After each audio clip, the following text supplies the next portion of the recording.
And this session is part of our digital meetup that we organized at DW Academy for our digital media pioneers. The pioneers are 16 well-selected digital entrepreneurs from around the globe coming together, discussing topics like fundraising, revenue streams, but also innovative storytelling. And today we are presenting one keynote speaker. This is Rishad Patel, who is co-founder of Splice Media, and he will give insights why community is important for digital media and how membership campaigns have to be prepared. So welcome, Rishad. And perhaps later on, we will also have the pleasure to greet Sony Sui, founder of Frontier Myanmar, because we will talk about Frontier Myanmar as well, about the membership campaign, which has been established there in January 2020. We have the idea that Rishad will present right now, and afterwards our pioneers will have the opportunity to ask questions. And as there's a lack of time, unfortunately, we did not permit to ask questions via comments on YouTube. We hope for your understanding. But now I would like to give the stage to Rishad. All right. All right. I hope everybody can hear me and see me all right. I'm going to share my screen.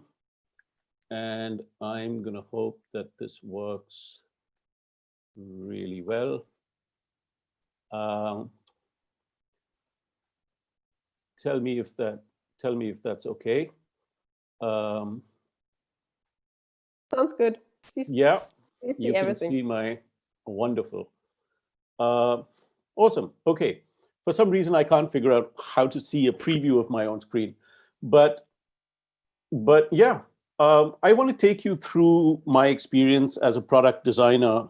I work for a little media startup I am part of called Splice. Splice is essentially the two of us. And I want to share with you this amazing experience. One of the best things I've done in my career for over 20 years as a product designer is work with Sunny Sui and his team in Yangon in Myanmar at Frontier. This is a little bit about Splice. We essentially work with media startups, much like yourselves. Our mission is to drive change, and we believe in, the idea that this entire thing, the reason we all do what we're doing is because it's an ecosystem, right? We work with folks like Attila and Pauline and Ira and Hannah at DW Academy. We work with the funders, we work with the academics, the researchers, and the whole bunch of different people in this ecosystem. These are this is this gigantic organization I'm part of. I'm 50% of Splice. The other dude there is Alan, who has been a lifetime journalist for over 20 years. I'm the design guy, and so we come together doing this, building products and doing advisory kind of work. Let's go back to the beginning, and I'm gonna intersperse these slides very quickly with quick lessons that we learned, doing this this membership program. Who is Frontier? Why do they need a membership program? Where is Sunny? We don't know all of these things. We're gonna find out as we go along. Always ask why. Let's take a very quick background check, all right? What the heck is this Myanmar situation? So there's been a huge deterioration of the political climate. Civilian government came to power in 2016, and this affects on, wow, there's somebody's phone going off. And this affects how the media covers topics in this democratic transition. What's the media background? The media background is, of course, like a lot of you know, if you don't have gigantic advertising contracts, you don't have massive circulations, you don't have, a number of different products going out to a number of different audiences, you can't resist pressure from government, from commercial partners, from your audiences, all of that, and you still need to find your editorial voice. What do? So now I'm narrowing down the background. This is Frontier. These guys are well known. They've been around all of 5 years. They literally just turned 5 on the 1st of July, 7 days ago. They're known for their quality journalism. They're really known for how responsible they are. And they're very intrinsically connected to the ecosystem in Myanmar and to the health of Myanmar and Myanmar's democracy. I want to bring your focus to that guy in the background. That there is Sunny. Sunny is the center of this whole piece. And like any popular celebrity, he is late to his own party. But here we are. We're gonna focus on Sunny in a little while. The next lesson is ask how. What is the problem to be solved? How do we solve this? This weird picture, by the way, is taken in Frontier's Yangon office. So suddenly we realized that we had to build this membership program around community. A lot of you are familiar with this. I know some of you in Chai Khana and all of that. You guys have real communities, Chekado, you have communities, So we needed to diversify this business away from ad-driven models to an independent editorial model. And how do you do that? Let's build this program. We got funding from the GNI. Splice went to Sunny and said, "Listen, guys, you guys need this thing." Suddenly, the GNI reader revenue challenge came up in Asia, and we helped them apply for it, and we got $100,000. So we were in business. All right, let's set it up. Alan and I went to Yangon, and we said, first, let's define our assumptions. What are we assuming here? What are we basing these on? And then we jump in and check those assumptions. Who do we check them in? Who do we check them with? You've got to do this. We made ourselves a task list. You've got to define your prototypes. You've got to run those focus groups with people. So how do we build this? Let's ask the community. And we realized that rather than build products that we liked, let's build products, media products, or let's build a membership program that made sense, which was audience-centric, which was user-centric. How do you put them first by solving problems specific to these guys? How do you build engagement? So again, you ask the user, you ask the community. So we put these folks in a room. We had diplomats, academics, journalists, businesses, and NGOs. Now remember this, these were our personas. We knew that the international community and the business community was central to this idea of spreading the word, right? So here's Frontier's little conference room in Yangon. And this was one of 4 days of intense meetings. We had really good coffee. We had biscuits that I focused on over there. Those biscuits, drove me over and over again to the meetings. First, the loyal community of readers wanted biscuits. Then they got a little more serious about what they wanted. We ran these over and over again. We had a lot of fun. Again, these are diplomats working in Yangon, journalists, NGOs, academics, and businesses. So we, now Sony is joining us, Rishad. Oh, wonderful, wonderful. Sunny, I knew you would turn up someday. Sorry, my car broke down on the way home, so it's a bit of a struggle. That's what I thought. Sorry. Yeah. That's what I thought. All right. So this is one of the slides. This is one of the slides we actually showed, and we said, look, you guys, do we have this right? Are we on target with this?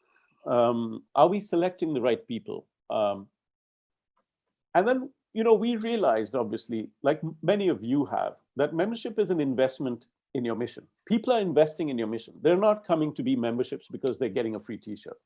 They're not coming because, you'll pay them to come. Clarify your mission with them. It's got to be clear. You've got to also clarify your mission to yourselves, to your newsroom. You've got to get buy-in. If you don't believe in this, and if your accountant doesn't believe in this, And if your CTO doesn't believe in this, and your newsroom doesn't believe in it, and if only Sunny believes in it, it's going to fail, right? Sunny's going to tell you about how he cannot actually do anything without his team to actually support him. So we said, look, we're building a community around responsible journalism in Myanmar. So how do you ask your audience what to expect of you? You want to set up expectations, and you want them to tell you, look, this is what I want from you. This is how I know your product. So we first said our mission is to inform and connect people who care about a more liberal, tolerant, and so we said, no, okay, maybe let's switch that around. And we said, nope, it's about responsible journalism. Let's be responsible. Let's all of us be. And let's understand that responsible journalism implies that it's not just the newsroom that produces it. Responsible journalism comes from that ecosystem, right? From your community. Are we accurately identifying this problem? Are we able to solve this problem? Do our products address your problem? What are we doing that is valuable for you? What other products could be valuable? Would you pay $100 a year for this? Or is it complete bullshit? So we said, here are our current products. All right, these are the products that the community knows Frontier for. They had a print magazine, a website. They did one email newsletter, and they had a podcast in Burmese called Doa Than. So we said, what about conference calls? And people were like, please go away. Not another call.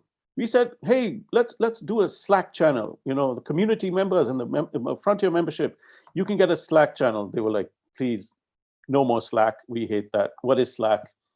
We don't want more podcasts. We don't want the ability to actually comment on your website. Tech is not the answer. So we said, that's awesome. And we changed this whole thing around. And so what do you want? So they said, we want email newsletters. We want you to do what you do best. And we said, what is that? Investigative journalism. We want to know stories, and we want to know how you did those stories. We also want daily briefings. We want to know what's going on in Parliament. We want to know what is going on in the media. Give us a media monitor. Give us events so we can meet your reporters. We want to hang out with you guys. We think you're heroes. And we want data, and we want reports. So we're like, okay, awesome. That's what we'll give you. More questions, do you want to pay a credit card? Are credit cards difficult in Myanmar? What about bank transfers? What about, blah, blah, blah. There was a lot, We're asking them all of this.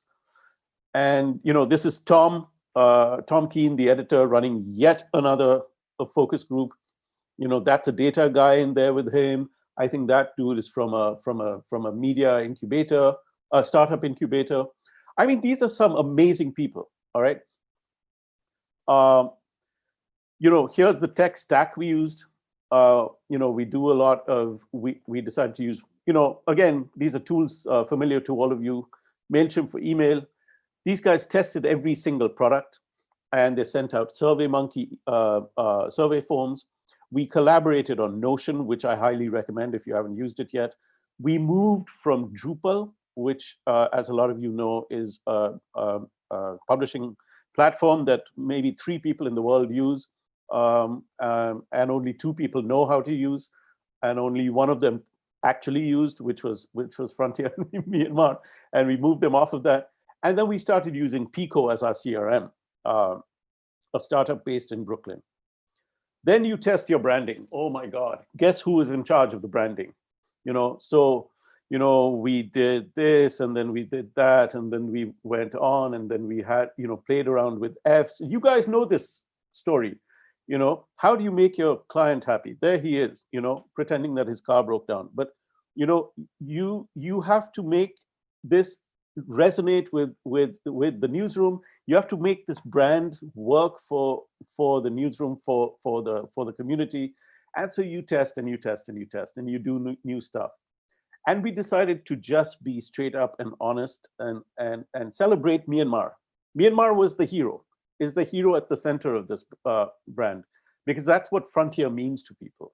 That's why they keep that name in their brand. And so, we experimented with pricing options. Sunny has just launched his new website, the website that we designed about 2 days ago, Sunny, right? And how do you bring this? How do you bring this responsible media to Myanmar, right? You've got to make this. Why are we doing this again? Let's go back to why. You've got to make this. You've got to. Frontier's got to enable accessible and free reporting. And in order to do that, you have to make some of your members pay for this, institutional members, individual members. This is vital for Myanmar. This is vital for democracy. It's vital for Frontier. And the idea, of course, is to do this. Thanks to Pauline and Attila, we're able to spread the word, spread the tech, spread the lessons. Case studies and toolkits enable all of us to learn from each other. We've learned from a lot of you, and we hope that we'll be able to give that learning forward. I'm delighted to say that since we launched the memberships in Feb this year, we have 590 individual memberships. Like all membership programs, we kind of wished that we had started sooner. Small institutions, large institutions have come on. We've got, as of 3 days ago, 3,500 memberships. And we're really proud of what we've built. I love the idea that in Q1, revenue generated from the memberships has already gone way past that of advertising, just before COVID-19. So basically end of Jan. And this habit is continuing to build. I'm delighted. So is this man on screen, as you can see. Sunny's happy, Sunny, why are you happy? Tell me, my friend, why are you happy? Well, yeah, I mean, it's incredible journey. Membership is not only a business model. I think it's definitely uplift the quality of our team, quality of the knowledge. I think it's always interesting to keep the newsroom with the global trend, and that was quite challenging. All the technology involved, and it's the new concept is that it's engage. Not only engaging with the audience, engaging with the team, asking the team how they're doing, are they all right? So it's been a wonderful experience. We didn't expect that it would be this fast to catch up with the trend, but it turned out to be quite all right after 18 months. So I have no complaint. And lucky that I have Splice Media advising on the product design and the research and all the technology support. So it's been a great experience. And the cool thing about this membership is that we are asking the donors, other people who can afford to support independent media. They are supporting. On the other hand, we keep our content free for those of whom cannot afford to buy our magazine and to subscribe or to be a membership. So it's kind of cool that keeping all the contents for free, and on the other hand, trying to keep up with what the client needs. So that's why I'm so happy. Tell me about your team, though. Every time I've come to your office, Sunny, it's like this bustling town. There's, Maisie is sitting there doing her accounts. Maisie has been with Sunny for what? How long has she's in charge of your numbers and your finances and your accounts and your subscriptions? Yeah. Tell us about where this team came from. Tell us about Myanmar Times and where you've grown from. Yeah, so I'm lucky that I have a team that just like my family, they've been with me for past 21 years since Myanmar Times first started. So I mean, we pretty much understand each other. We know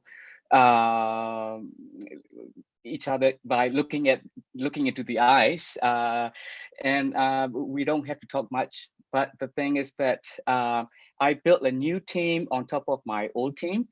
The new team is, my newsroom is quite young, 31, 32 years old and under.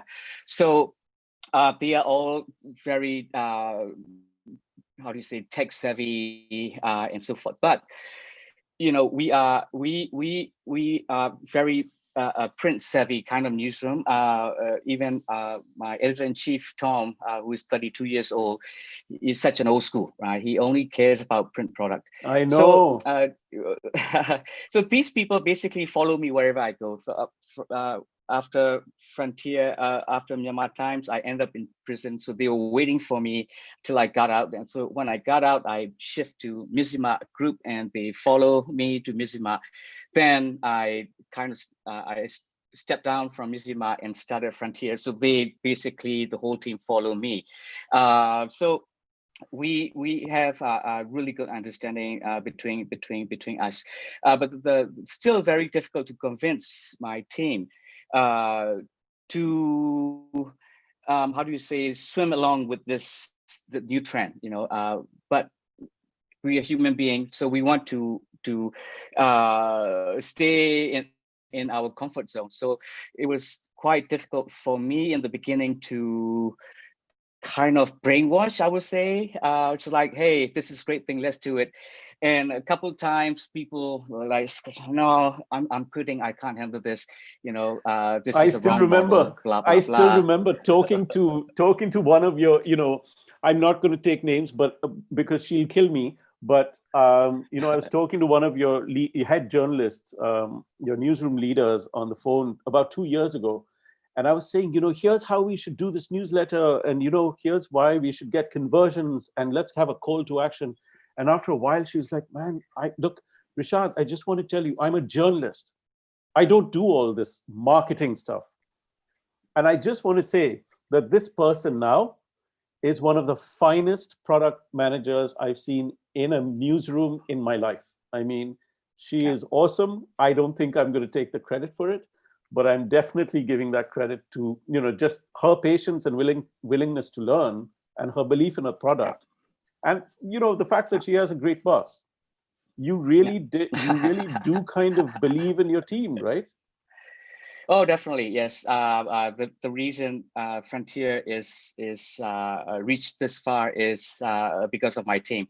It's all about combination of commercial and editorial, and the circulation. We always, if we want to do something, we sit down and we brainstorm, and the decision comes from the ground level, and not from me. So that's really how do you say, interesting, that putting all the trust into each department heads, and basically I stay out and wait and see how they perform. And of course I support all the way.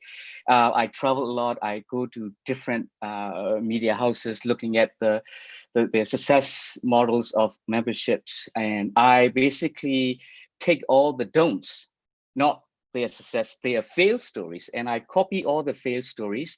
And when we start designing, building this community, we avoid all the failed stories, right? So that was good. I think we kind of like a shortcut, like don't screw this up because Malaysia, Guinea, this, and they fail.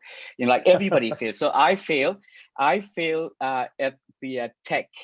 We didn't test the e-commerce in the beginning. We run it at the very last minute, and then we were having problems with Pico because of the banking system in Myanmar, blah, blah, blah. So, my another tip is like, test your e-commerce at the beginning stage. Don't do it at the end of the stage.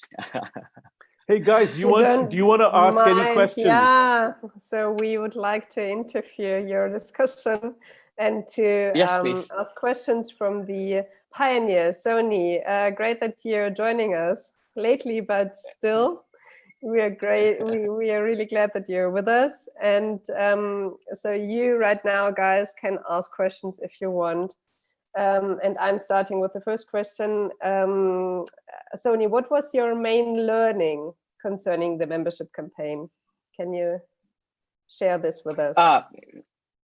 Well, the memberships is, good thing about membership is like, it's it's a tailor-made model, right? So you really have to understand your audience and your media landscape and their people spending power and so forth. Then you basically ask tons of questions, and you tailor-make your own thing. So this is what we have never done it before. We journalists, publisher, always think that I know exactly what my reader wants to read. Here's the front page story. Wrong. When we do the research, focus groups, what they want, what they need, and what we think that they need is completely different. So that's a great learning lesson. So please ask tons of questions before you do anything. Yeah, Lucia, do you want to ask a question directly? Yes. I never heard about like institutions program.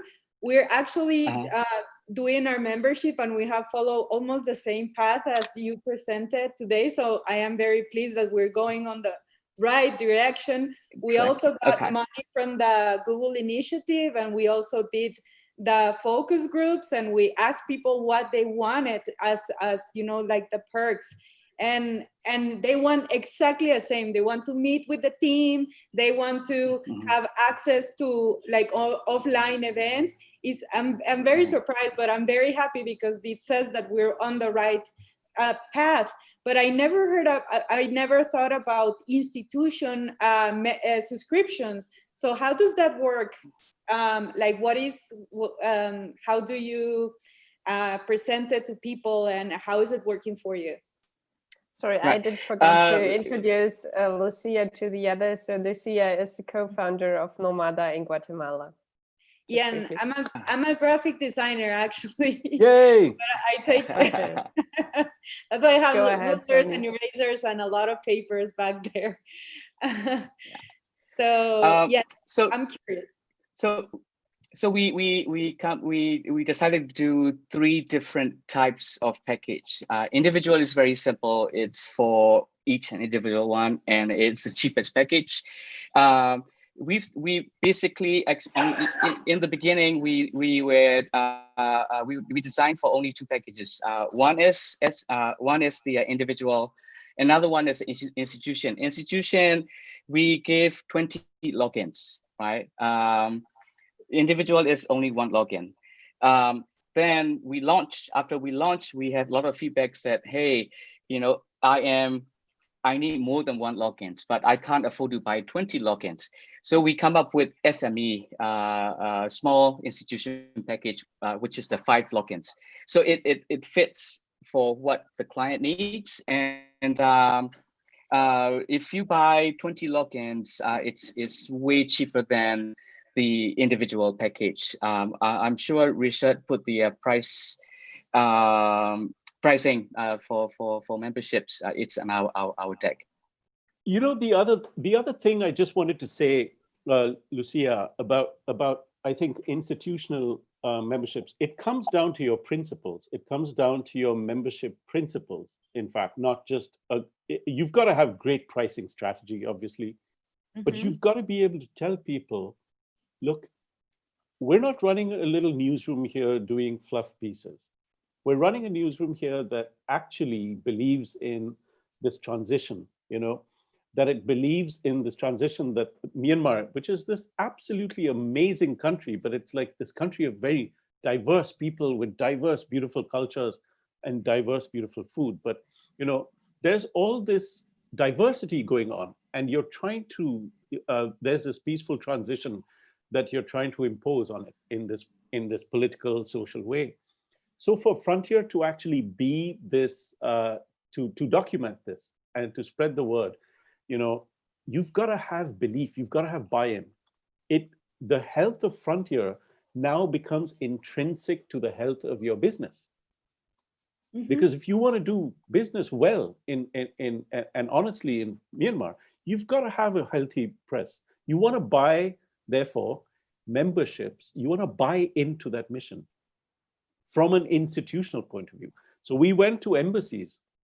I love the meeting I had at the Russian embassy, by the way. It was awesome. I've never seen brutalist architecture like that. And it was fantastic. I loved the, the meetings we had with small businesses, large businesses, different NGOs and stuff like that. I mean, academics. You've got to sell them this belief. You've got to make them understand that they're supporting not just a product and perks, they're supporting a mission.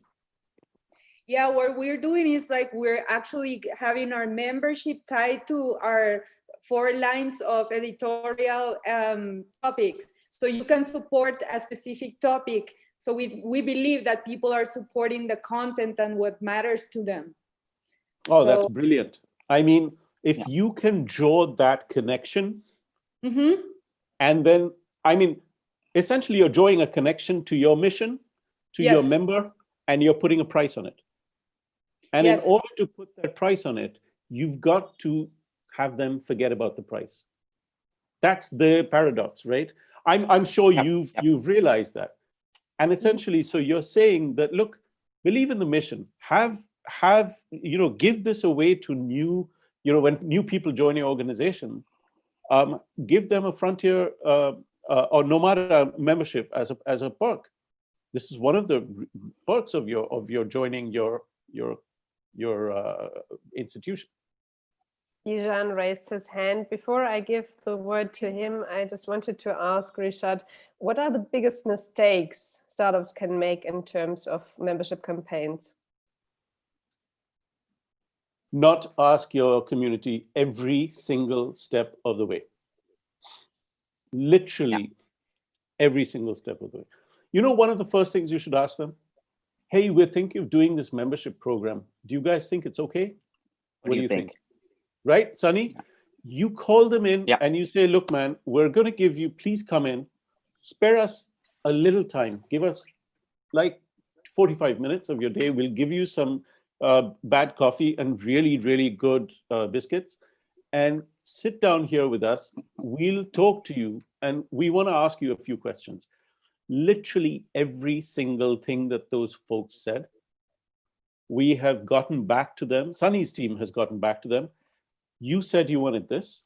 Here's how we're doing this. You said you wanted daily briefing. Here's a daily briefing prototype. Is it too long? Do you need pictures? Is it too short? Should we do it or should we not do it? Is this what you had in mind? Yeah. You said you wanted a media monitor because you don't understand the headlines written in Burmese.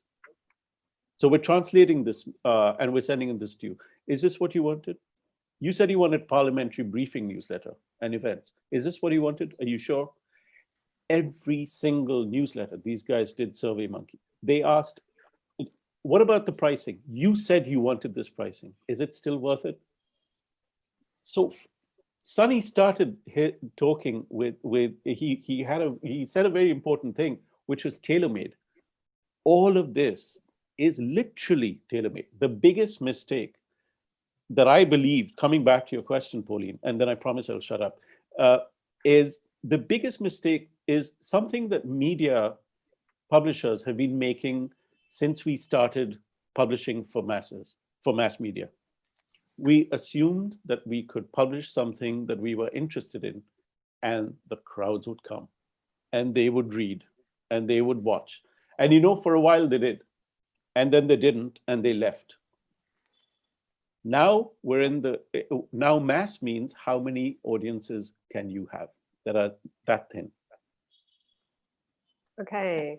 Can I add something? Sure. Yeah. So there is another media organization in Yangon, in Myanmar. They have more than 20 million followers, right? They have a huge followers. But so when they heard that we are doing memberships, and they basically rush and they launch memberships without asking any questions to their followers. It's like, hey, this is like $2 a week package, and all you have to do is skip your one coffee, and you will be able to get this package. And they try to sell, completely fail. So they launched 2 months ahead of me, and nothing happened. So yes, ask all the questions. Every step that you make, you ask them. Okay, so we have like 50 minutes left for the discussion, and Tijan wanted to ask a question, also Laura. So Tijan, go ahead. Laura too, yeah. Good afternoon. Yeah. Actually, the question comes in between the.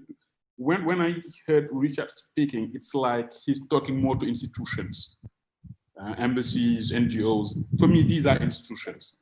And exactly now, the question is, that media house that has 20 million followers. This is because where it matters when you have the masses, the real masses. You can have, like, I don't know, 20 institutional supporters who can give you a lot of money.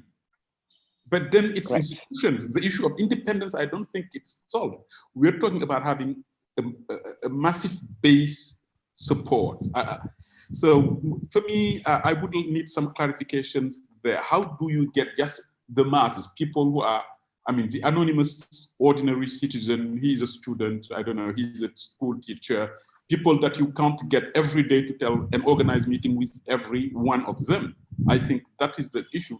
The examples you gave, for me, yeah, we're talking about institutions. It's like me going to talk to Osiwa to give me support for a project, right? So I love your question, Tijan, because, hi, it's good to see you. Otherwise, you were just a voice coming in from elsewhere, but it's good to put a face to the name. Thank you so much for your question. This is a thing that all of us product designers and design thinkers and media houses have struggled with for ages. Now, here's the interesting thing with 20 million followers. You have, you can have these huge corporate Facebook pages, and they all have like 50 million, 5 million, 50,000. I don't know what you can actually do with that. I think there is such a thing as a drive-by follower. We've all done it. We've all pressed like on a page, and then we've never gone there ever again in our life. But if that like was monetizable, then hey, wonderful. What's happening now, I think, and as you said, the interesting thing is that every one of these institutions that we went to represents a bunch of people that are deeply invested in the future of Myanmar and the future of, therefore, in the future of Frontier. The weird thing about Frontier is that they are this sole voice among very 3 or 4 others, maybe. I don't know if Sunny agrees with me, but they are a very small voice in that media market. And so to be able to find relevance, I have 2 words for you: relevance and utility. The point is not to go to institutions as a whole. Our readers are not institutions. Our readers are people. But we have to, because we cannot have conversations with every single person that reads us or watches us or uses us or downloads our stuff or listens. We have to be able to make assumptions. And when we make assumptions about a persona, I want to be able to assume that if I can create a media product, whatever that product is, a media monitor that translates all the headlines of all the Burmese papers in one newsletter every day.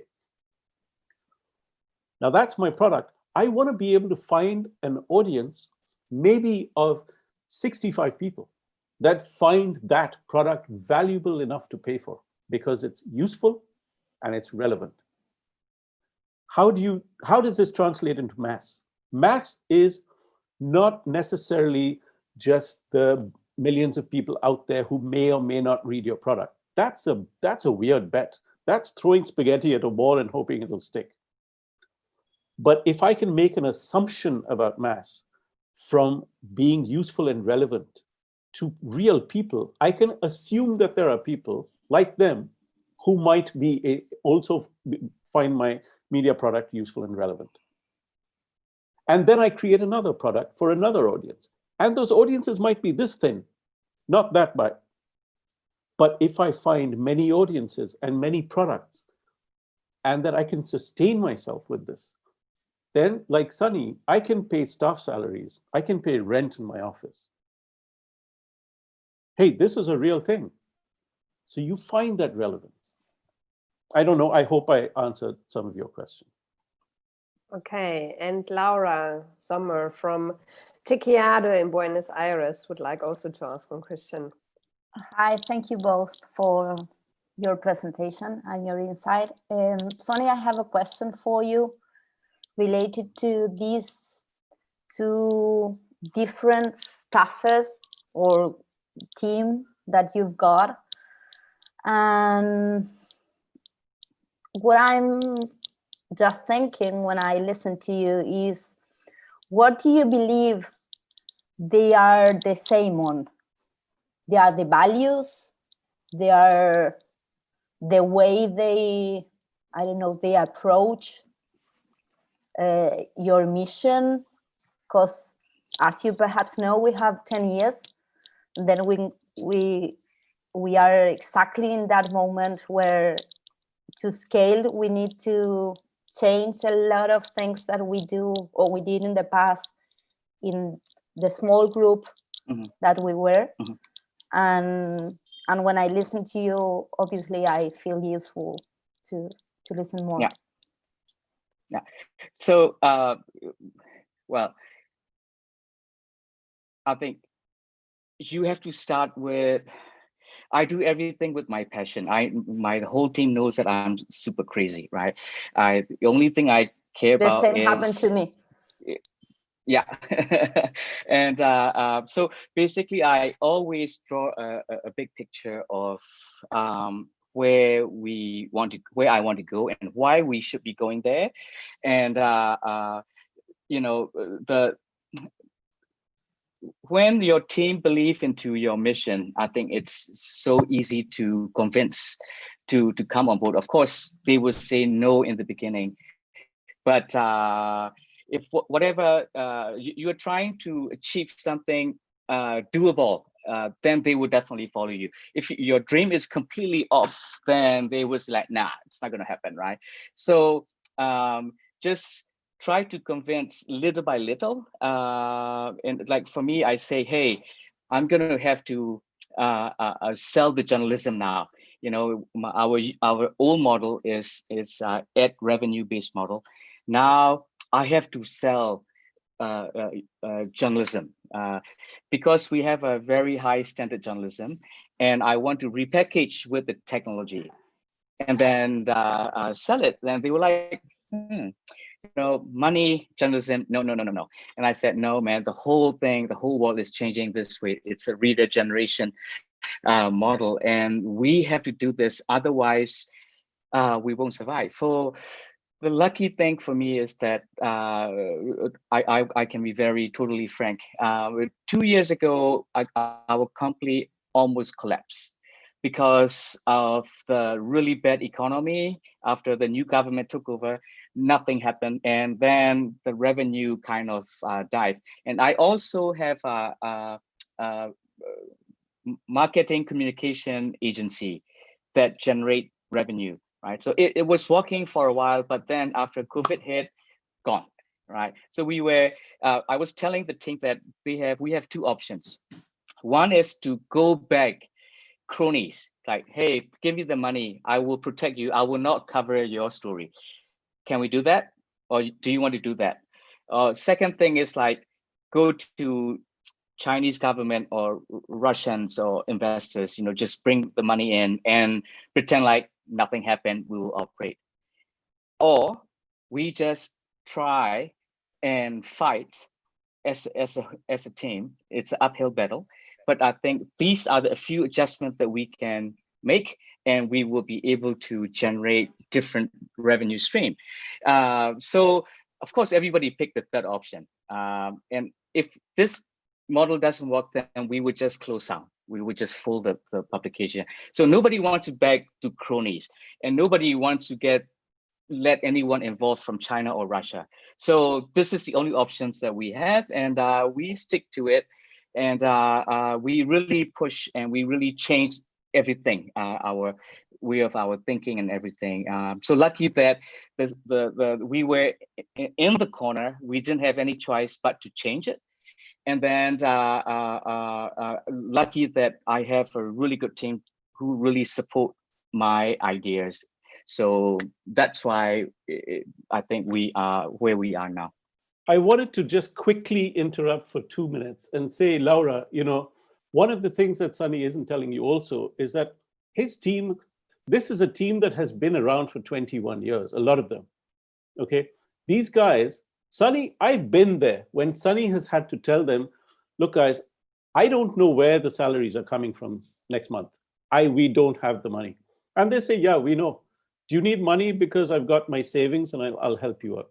They told Sunny, they're like, hey, I've got a little, don't worry about my salary, but you need money, I'll help you out.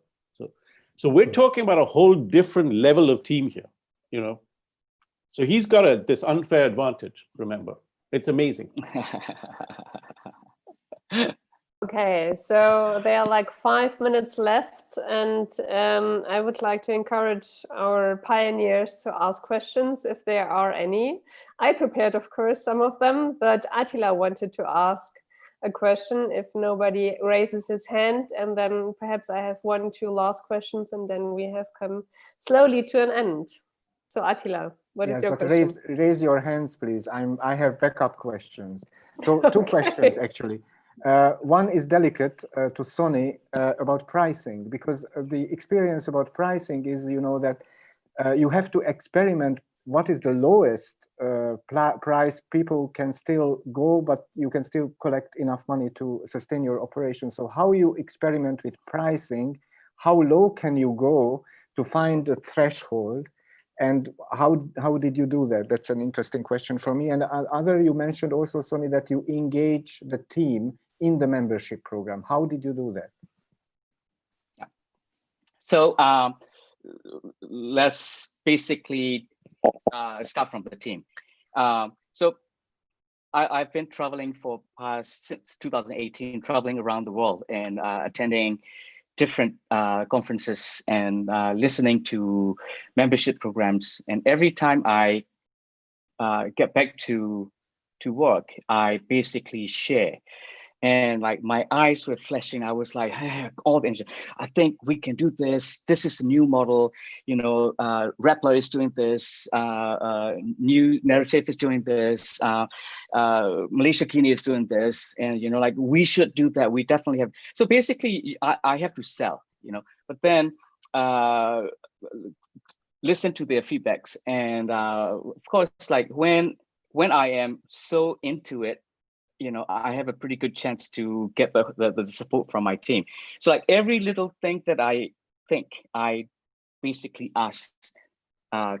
speak to my team and get the feedback from my team. Not my decision. I think it's a collective decision that we made because everybody has to be on the same page and everybody has to be happy to take this mission. So that's what I believe, and that totally worked. About the pricing, again, I think first think of how people pay for Netflix. People pay Netflix for $10 a month, and I think that's kind of a norm. It's a wrong way to think, but I think $10 it's pretty okay in everybody's mind. So this is not the video, it's not the movie, it's not Netflix, but I think what we as long as we provide what people really actually need, I think $10 a month is nothing. So of course I want to charge 100, right? But then we did tons of survey on pricing. After we sent the trials of the products, briefing and media monitoring. We've been doing for like past for about 2.5, 3 months without charging it. And finally people get hooked to it, right? Then that's the time that we asked, like, now we crafted the products that you requested, and we crafted according to your desire, your wish. And now let me ask you, how much do you think you want to pay for this kind of product. And of course, we put the range. You know, you want to pay $20 or 15 or 10, you know, whatever you want, you put in the lowest, right? If I say 10, 7, and 5, then people would definitely take 5. So you bracket the amount, the fees that you want to charge, and you put it in the lowest one, because so the people are happy to pay for $10 a month. So that's how it is. And of course, a lot of people ask for, not a lot, sorry, 2 or 3 people ask for free of charge, and it's impossible. But majority is saying we have no problem paying $10 a month for your product. So that's how we get the pricing. Okay, so we have a very last question by Min Hee from Hong Kong. She's working for New Narrative. Yes. Yes. Hello. Please ask your question. I'm filling in for PJ. We love New Narrative. Yeah. Big support. I'll let Thank PJ you. know. You guys are wonderful. I'm a big fan. Thank you so much. Thank you. So I think Richard and Sonny probably already know, but with New Narrative, we're a regional outlet, so we actually cover a lot of countries, and within those countries, you know, the diversity within that as well. So I wanted to ask, in terms of community and audience research, whether you would recommend doing it. So far, I think what we've tried to do is look for unifying principles that the entire region can kind of, you know, buy into as far as membership goes. So pushing for, you know, being a voice for democracy, freedom of speech in Southeast Asia as a region. But we're also wondering whether it would be more effective to go and do it location by location. So for example, our audience in Singapore is a lot bigger than in like Malaysia or Indonesia, for example. So we're just trying to figure out whether we should continue this approach of trying to cover as wide a range of areas in Southeast Asia as possible and keep it truly regional, or if we should kind of focus our efforts more on specific places and then kind of slowly build our audience that way. So I'd love to hear your thoughts on this. Richard, you want to go or you want me to go? Hey, happy to hear what you have to say, Sonny. Right. Okay. And then I'll go after you. Yeah. I think the most important, the key catch here is your strength. What is your strength, right? Like for us, we basically focus everything domestic affairs. As much as we would love to report regionals, but I think our strength is basically digging into domestic issues, and that's how we grab the audience. And I think I would definitely go for where your strength is, then expand little by little, rather than narrow down. So just go slow, go one step at a time. But you have to base on your strength, and that would be my answer. Mincy, I'd also add that, you know, I think it depends on what it is you're trying to do. If you're trying to do memberships, then I would appeal obviously on very specific issues for very specific regions. And thanks to targeting and email campaigns and you know, personalized logins for your website, you can actually have different stories for different geo-locations, you know. So if you were trying to up your membership game or up your, you know, do a donation drive, it's one kind of approach. Whereas if you're just trying to launch a new product or you're trying to get new stories out, it's a different approach. So, I mean, you know, you guys have a truly regional voice. It is, in fact, very, very regional, regardless of whether you're doing a story in Bahasa Indonesia or in English, you know. So I think you, as Sonny says, you play to your strengths, but in the regional way that you do. You don't have to hyper localize. Yeah. And Unfortunately, if I'm sorry, and if I understand have- okay, just ask the audience. There we go. Those are the magic words. Those are always, when in doubt, don't ask us. Ask your audience. They know. Trust me, they know. Yeah, and then it depends on your press freedom also. Like you can't really talk a lot about criticize in Singapore, I believe. In Hong Kong, maybe a bit more freer, so you can craft a bit sexier product in Hong Kong rather than in Singapore, right? So yeah. Unfortunately, we have to come slowly to an end. And this saying, I would like to let you finish the last sentence, Rishad and Sony, that I prepared for you. So the sentence would be, a membership is worth all the time, energy, and effort because... Rishad? I would never complete that sentence. If I was the user of a membership, I think you should do a membership only if you ask your users. So your membership is worth all your time, effort, and energy if it is truly relevant and truly useful. Sunny, your membership turn, is like a baby, right? Once you have this community, you can't basically ignore. So you have to make your community happy all the time.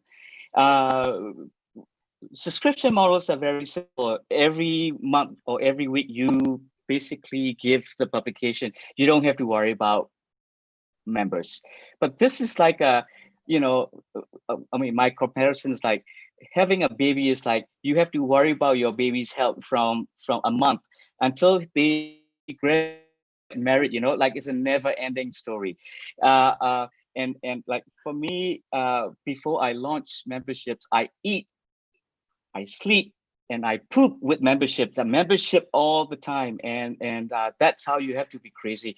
If you're not ready to do that, then don't even think about it. If you do it, then you have to be completely crazy. Make your audience happy all the time. So that would be my 2 cents for memberships.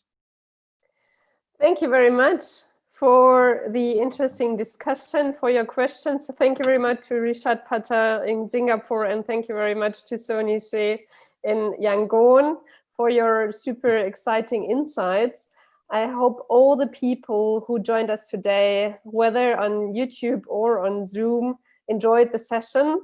And we will be live streaming again tomorrow, presenting our digital media pioneers. Some of them spoke out today, and tomorrow you will get them even more deeply.